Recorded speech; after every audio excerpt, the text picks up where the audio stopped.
Varrio Nuevo Estrada VNE, also known as VNEX3, is a predominantly Hispanic street gang from the Los Angeles Boyle Heights section.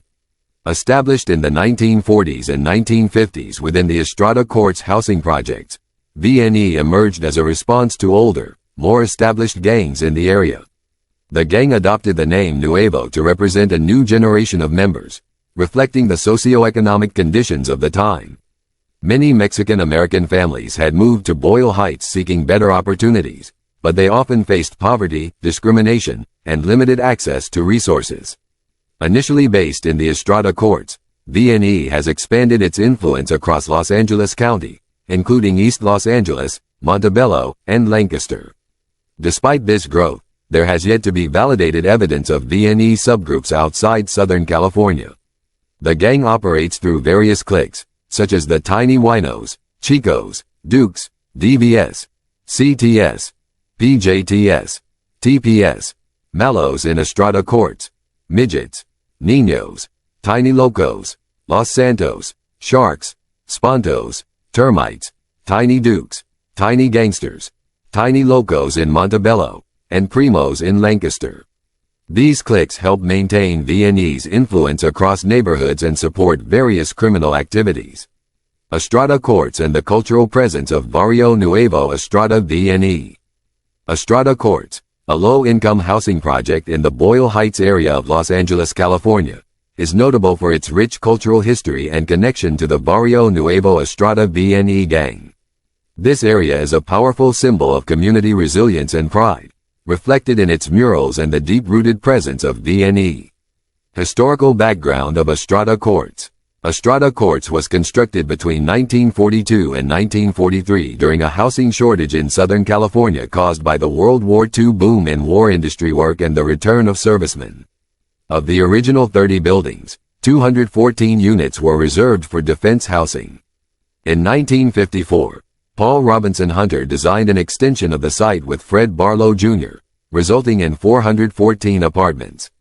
Unlike other housing projects of the time, Estrada Courts were not fully segregated or bound by racial restrictions, allowing for a more integrated community. Murals of Estrada Courts. Estrada Courts is renowned for its collection of over 20 murals, which reflect the barrio culture and traditions of the area. Chicano muralists painted these murals in the 1970s and they have become iconic symbols of the community. Some notable murals include Dream World by Norma Montoya 1974, Innocence by Norma Montoya 1975, Fishes of the Future by Norma Montoya 1976, Mural of Children by Charles Felix, Two Flags by Sonny Ramirez 1973, In Memory of a Homeboy by Daniel Martinez 1973, Dreams of Flight by David Bateo 1973-78, repainted in 1996. The Sun Bathers by Gil Hernandez 1973. The Artist by Daniel Haro 1973. Moratorium. The Black and White Mural by Willie Heron and Gronk 1973. La Fiesta by Roberto Chavez with students from East Los Angeles College 1973. We Are Not a Minority by El Congreso de Artistas Cósmicas de las Americas de San Diego 1978, repainted in 1996. The most famous mural, We Are Not a Minority, created by Mario Terrero, Rocky, El Lion, and Zaid, symbolizes community resilience and pride. It reads in the upper left corner, In Memoriam to the Guerrillero Heroico, El Dr. Che. Dia del Rebelde Internacional 11 Aniversario October 8, 1978. This mural has been featured in music videos for To Live and Die in LA by Tupac Shakur and Where Is the Love by the Black Eyed Peas. Varrio Nuevo Estrada VNE and its influence. Varrio Nuevo Estrada VNE is an influential Hispanic gang in East Los Angeles with historical ties to the Mexican Mafia, also known as La Mafia. The gang aligns with the Sureños in the California prison system. It places a high value on respect, loyalty, and trustworthiness, reflecting the cultural importance of these values within the Hispanic community. Despite law enforcement efforts to curb their activities, VNE continues to be a significant player in the region's gang landscape, maintaining a strong presence through its various cliques and criminal enterprises. This resilience underscores the deep-rooted nature of gangs within their communities and the need for comprehensive solutions addressing the underlying socio-economic factors contributing to their persistence. Cultural presence and commemoration. The cultural presence of VNE in Boyle Heights is particularly notable through murals that commemorate deceased members.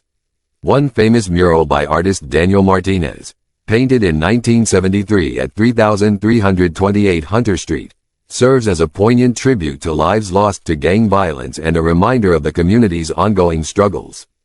Estrada Courts and the Varrio Nuevo Estrada gang are deeply intertwined with the cultural and social fabric of Boyle Heights. The area's murals not only reflect the barrio culture and traditions but also serve as symbols of community resilience and pride. The enduring presence of VNE highlights the complex and persistent nature of gang influence in East Los Angeles, emphasizing the need for comprehensive approaches to address the socio-economic challenges faced by these communities. A significant number of VNE members have been inducted into the Mexican Mafia, including Eddie Sailorboy Gonzalez, Mariano Chuy Martinez, Ernesto Chuco Castro, his younger brother Eduardo Deadeye, Eddie Boy Castro, Ramon Mundo Mendoza, Jimmy Smokey Sanchez, and Max Mano Torvisco. Between 15 and 20 VNE members have been inducted into La EMEA, though many have dropped out or become informants for the government. This highlights the complex and fluid nature of gang affiliations, with members often navigating multiple loyalties throughout their lives. VNE is involved in a broad range of criminal activities, including murder, drug trafficking, racketeering, extortion, assaults, drive-by shootings, and illegal gambling.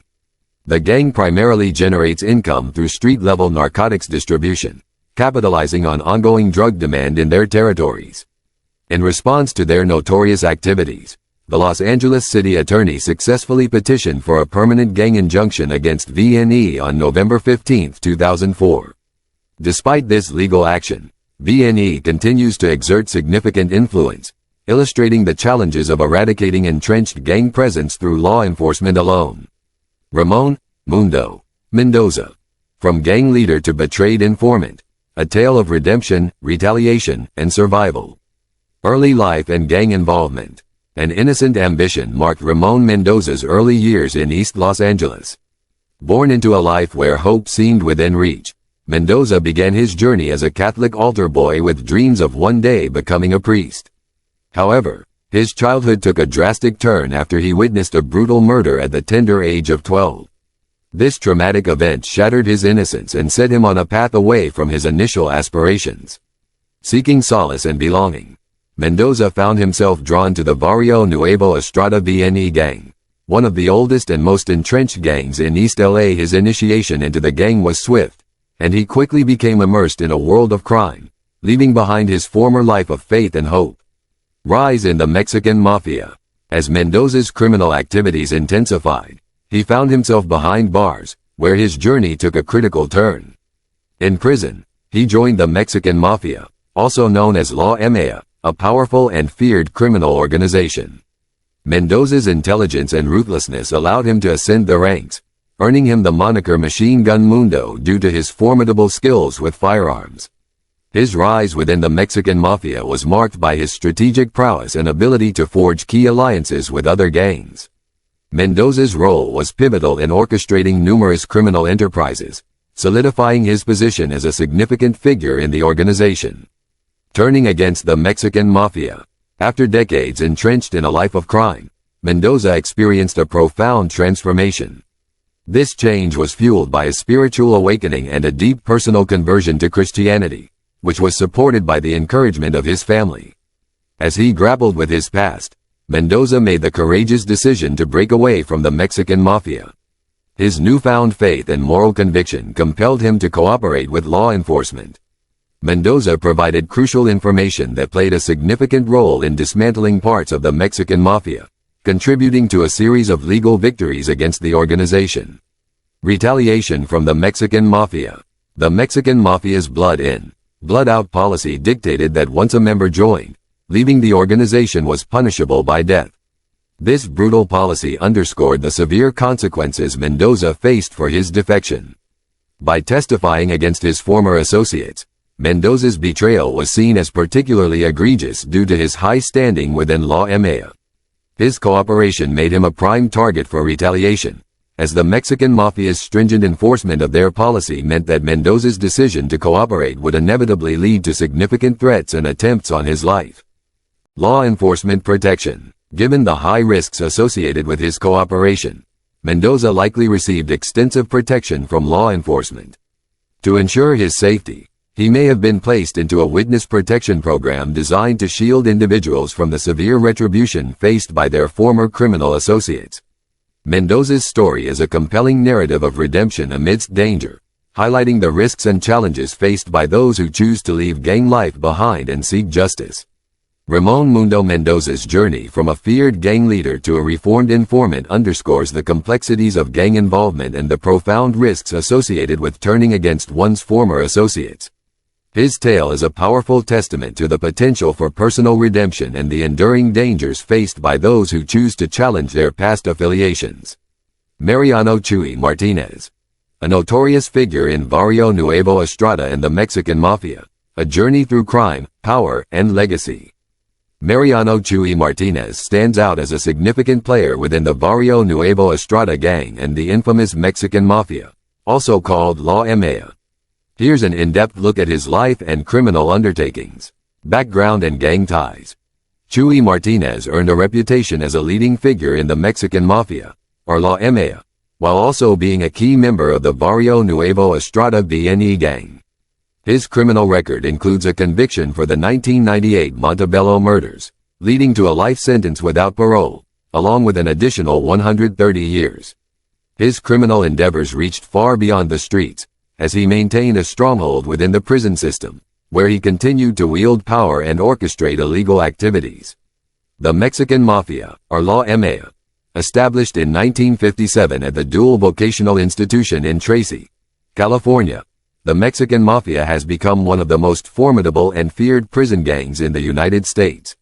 It quickly expanded its reach, dominating the California prison landscape and influencing street gangs beyond prison walls. The gang is deeply involved in various criminal enterprises, including drug trafficking, extortion, and murder. Criminal engagement and authority. Chuy Martinez's connection to the Mexican Mafia places him within a vast network that oversees illegal operations both in prison and on the streets. The Mexican Mafia's control over street gangs like VNE means that figures like Martinez frequently play a role in executing directives from higher-ranking members of La Maya. Significant developments. Title: FBI under fire for allowing informants to engage in criminal activities. The FBI, already reeling from a damaged reputation due to a major espionage scandal and a string of notable missteps, is now facing new accusations of misconduct. Recent findings suggest that the Bureau knowingly allowed paid informants within the Mexican Mafia in Los Angeles to plan and carry out serious crimes, including murder.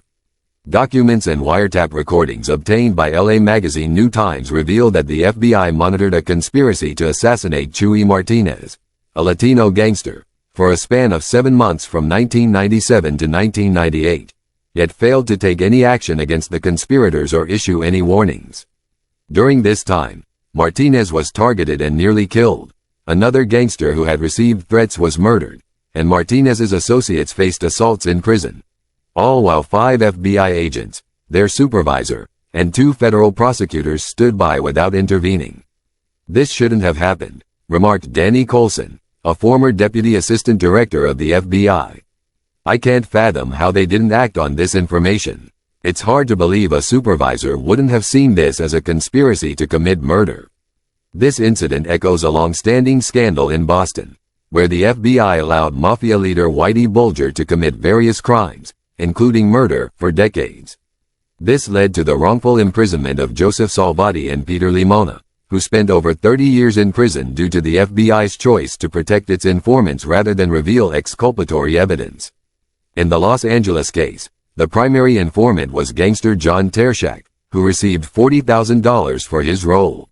Although his contract explicitly prohibited him from engaging in criminal activities or violence, evidence quickly surfaced linking Tershak to a conspiracy against Martinez. By December 1997, Discussions about an assassination attempt on Martinez while he was in his car were taking place, and the attack was executed shortly after that.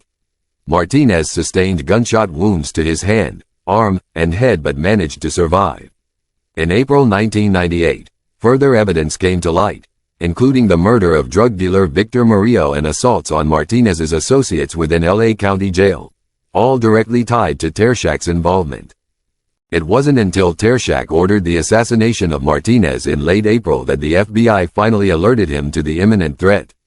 In the end, all parties involved were arrested and convicted of various violent offenses, including Tershak, who received no leniency despite the FBI's previous tolerance. Mr. Coulson criticized the FBI's approach, asserting, "You can't sacrifice human life to make cases." Another controversy arose when Martinez's wife, an administrator at Kaiser Permanente, was accused of leaking sensitive information regarding law enforcement officials. This incident raised alarms about potential security risks in the courtroom during a significant RICO trial involving the Mexican Mafia.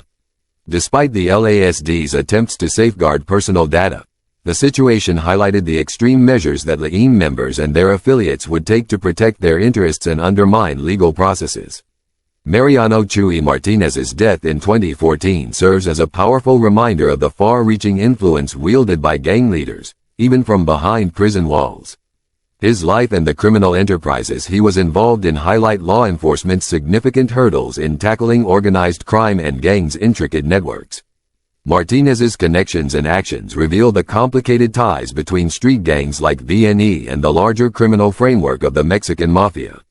The Mafia's capacity to orchestrate gang operations from within the prison system not only enhances its authority but also perpetuates a relentless cycle of violence and criminal activity throughout Southern California.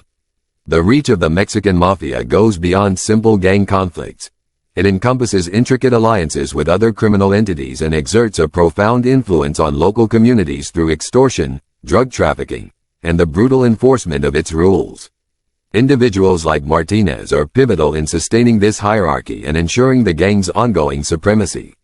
In essence, Mariano Chuy Martinez stands out as a significant player within the VNE gang and the Mexican Mafia, engaging in a range of criminal endeavors that exemplify the violent and controlling essence of these organizations. His narrative underscores the overwhelming presence of La Mafia in the Southern California criminal landscape. The compelling tale of the Castro brothers, loyalty, betrayal, and the Mexican Mafia. The story of the Castro brothers from the Varrio Nuevo Estrada VNE gang, who both became members of the Mexican Mafia, is a gripping narrative of loyalty, betrayal, and the far-reaching influence of organized crime. Their lives and actions offer a profound glimpse into the complexities of gang dynamics and the often devastating consequences of loyalty and betrayal within such organizations. Ernesto Chuco Castro. Ernesto Chuco Castro emerged as a prominent figure within the Mexican Mafia, recognized for his strategic mindset and deep involvement in the gang's operations. His criminal career took a dramatic turn in 1993 when law enforcement uncovered a significant cache of weapons hidden beneath his Alhambra home. Confronted with the prospect of a life sentence and exhausted by ongoing internal conflicts within La Mafia, Ernesto made the pivotal decision to cooperate with authorities. He agreed to wear a wire, becoming a critical informant in a high-profile racketeering case.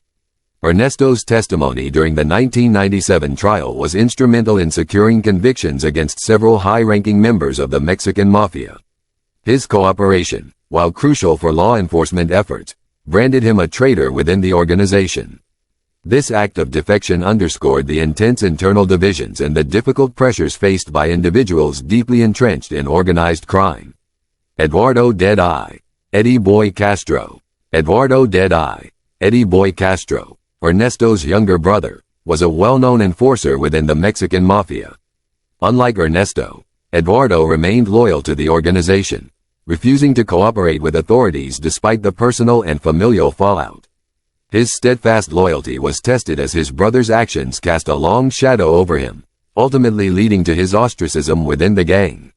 Eduardo's life came to a violent end in 2019 when he was shot while riding a bicycle in Boyle Heights. A pickup truck pulled up alongside him, and a gunman opened fire with a .45 caliber handgun, hitting Eduardo 6 times. This murder, believed to be linked to the ongoing cycle of violence and retribution within the Mexican Mafia, occurred 5 years before the arrest of suspect Vincent Spanky Armendariz.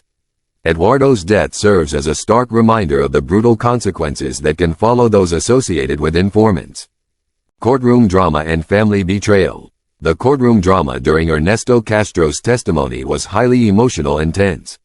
Eduardo "Eddie Boy" Castro, a staunch supporter of the Mexican Mafia and Ernesto's brother, sat prominently in the front row, directly facing the witness stand.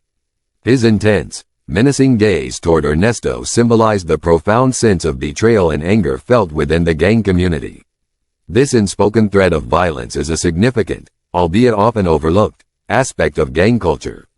Despite the menacing atmosphere, the U.S. attorney did not object to Eduardo's presence, and the judge permitted it, highlighting the extreme stakes and emotional turmoil depicted in media portrayals of such trials. The courtroom was packed with family members, gang affiliates, and sympathetic supporters, amplifying the dramatic attempts to intimidate and silence informants. Impact and legacy. Ernesto's cooperation. Ernesto's decision to cooperate with law enforcement resulted in substantial disruptions within the Mexican Mafia. His actions led to the dismantling of parts of the organization and the conviction of numerous members. Ernesto's cooperation underscored the potential impact that high-ranking members can have on organized crime through collaboration with authorities, despite the severe personal risks involved. Eduardo's fate. Eduardo's unwavering loyalty to the Mexican Mafia, despite his brother's betrayal, did not protect him from the harsh realities of gang politics. His murder highlights the brutal nature of gang retribution and the severe consequences that can follow those connected to informants. Ongoing influence. The story of the Castro brothers illustrates the enduring influence of the Mexican Mafia and the complexities faced by law enforcement in addressing organized crime. The organization's ability to maintain control and execute orders within the prison system reflects its pervasive power. At the same time, family ties and legitimate positions add complexity to law enforcement efforts. In summary, the lives of Ernesto and Eduardo Castro illuminate the intricate and often tragic dynamics within the Mexican Mafia. Their experiences offer a powerful example of loyalty, betrayal, and the personal costs associated with involvement in organized crime. The narrative of the Varrio Nuevo Estrada VNE gang offers a poignant glimpse into the tumultuous world of organized crime, characterized by power struggles, loyalty, and betrayal.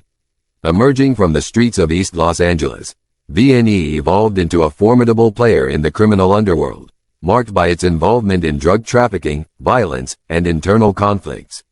Key figures such as Mariano Chuy Martinez, Ernesto Chuco Castro, Eduardo "Dead-Eye" Eddie Boy Castro, and Ramon Mundo Mendoza each highlight different facets of the gang's complex dynamics. Mariano Martinez's leadership and strategic influence were crucial in shaping VNE's operations and standing among rival factions.